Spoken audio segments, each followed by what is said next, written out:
बाबासाहेब आंबेडकर यांना कोटी कोटी वंदन करत दिल्लीतील भव्य महाराष्ट्र सदन प्रांगणात त्यांच्या पुतळ्याला पुष्पहार अर्पण करण्यात आला। या प्रसंगी लातूरचे माजी खासदार डॉक्टर सुनील बळीराम गायकवाड यांनी माध्यमांशी संवाद साधताना स्पष्टपणे सांगितले की डॉक्टर बाबासाहेब आंबेडकर यांचा खरा सन्मान आजपर्यंत फक्त भारतीय जनता पक्षानेच केला आहे।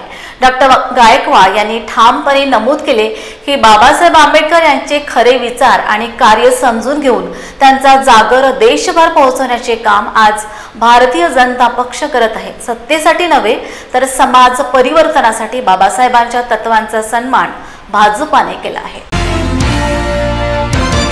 भारतीय संविधानाचे शिल्पकार परमपूजनीय डॉक्टर बाबासाहेब आंबेडकर यांच्या जयंतीनिमित्त मी सर्वप्रथम सर्वांना शुभेच्छा देतो आणि मी स्वतः कोटी कोटी वंदन करतो। भारतीय जनता पार्टीचं सरकार आल्यापासून परमपूजनीय डॉक्टर बाबासाहेब आंबेडकर यांचा खरा सन्मान झालेला आहे। कारण आपण पाहिलेलं आहे की भारतीय जनता पार्टीचं सरकार या मागच्या काळात येत असताना एक विरोधकांनी नरेटिव्ह पसरवला होता की संविधान बदलण्यासाठी यांना 400 पार पाहिजे आणि ज्या काँग्रेस पक्षाने त्यांच्या कारकिर्दीमध्ये 85 वेळेस भारतीय संविधानामध्ये संशोधन केलेलं आहे, म्हणजे 85 आणि अशा पक्षाचे नेते संविधानचं पुस्तक घेऊन जे आरोप केले भारतीय जनता पार्टीवर की बाबासाहेब संविधान बदललं जाणार आहे, त्यांनी ते संविधान वाचलं तरी आहे का? म्हणजे अगोदर ते वाचावं, कारण या देशाची घटना जे बाबासाहेबांनी लिहिलेली आहे की अतिशय त्याचं बेसिक स्ट्रक्चर हे कोणी बदलू शकत नाही, त्याच्या स्ट्रक्चरला धक्का कोणी लावू शकत नाही। म्हणजे हजारो वर्ष जरी आपलं लोकशाही देशामध्ये टिकून राहिली तरी बाबासाहेबांनी लिहिलेल्या संविधानाचा जो मूळ ढाचा आहे त्या ढाच्याला कुणीच हात लावू शकत नाही। परंतु त्यात अमेंडमेंट करण्याची व्यवस्था स्वतः बाबासाहेबांनी केलेली आहे, कारण काही कायदे कालबाह्य होत असतात, काही दुरुस्ती करावी लागते, यासाठीची ती व्यवस्था आहे। याचाच संविधान बदलणं असं नाही आहे। मी या ठिकाणी आपल्या माध्यमातून सांगू इच्छितो की बाबासाहेबांचा खरा सन्मान भारतीय जनता पार्टीच्या सरकारने केलेला आहे, माननीय नरेंद्र मोदीजींनी केलेला आहे, माननीय अटलजी सरकारने केलेला आहे। खरगेंनी टीका केली नाही केलेला सगळ्यात महत्त्वाचं म्हणजे एका दलित नेत्याने जेव्हा मंदिरात प्रवेश केला तेव्हा भाजपच्या नेत्याने ते मंदिर पवित्र केलं। म्हणजे दलितांना अजूनही मंदिरामध्ये प्रवेश नाही आणि भाजपच्या नेत्यांच्याकडनंच हे सगळं घडतं। हा काय योगायोग आहे का? नाही, कसं आहे, तो जो राम मंदिरातला जो घडलेला प्रसंग आहे याची म्हणजे मी डिटेल माहिती घेतलेली नाही आहे, त्याच्यामुळे मी त्यावर काही बोलू शकत नाही।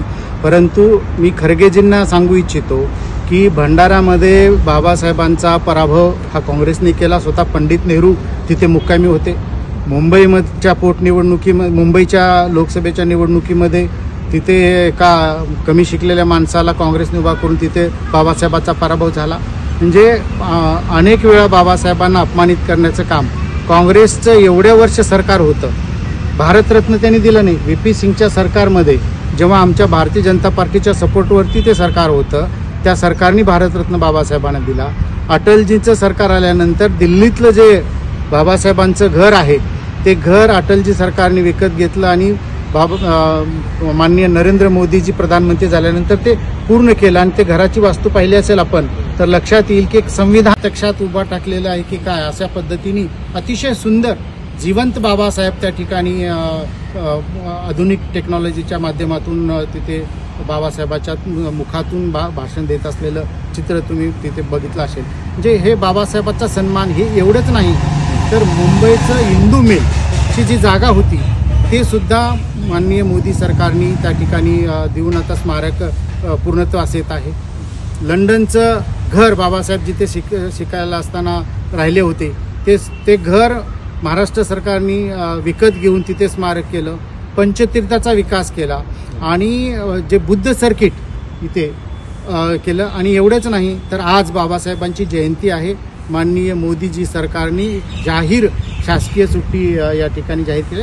हा सन्मान आहे आणि म्हणून माझं म्हणणं आहे की भारतीय जनता पार्टीनेच खरा सन्मान हा बाबासाहेबांचा केलेला आहे। पण जयंती साजरी करणं, बाबासाहेबांचे पुतळे बसवणं याच्यापेक्षा बाबासाहेबांचा विचार महत्त्वाचा आहे। परभणीमध्ये दलितांवरती अत्याचार झाले, कोंबीर ऑपरेशनमध्ये एका दलित व्यक्तीचा मृत्यू होतो, त्यानंतर दलितांना मंदिरामध्ये प्रवेश दिल्यानंतर त्यांच्या अशा पद्धतीने पवित्र केलं जातं, अशा अनेक घटना आहेत. या घटना तर निषेधार्थच आहे. म्हणजे मंदिरामध्ये जर तसा काय प्रकार झालेला असेल तर ते मी निषेधच करतो. कारण भारतीय संविधानाने जे दिलेलं स्वातंत्र्य आहे, धार्मिक स्वातंत्र्य आहे, जे स्वातंत्र्य आहे त्या स्वातंत्र्यावर कोणी गदा आणू शकत नाही.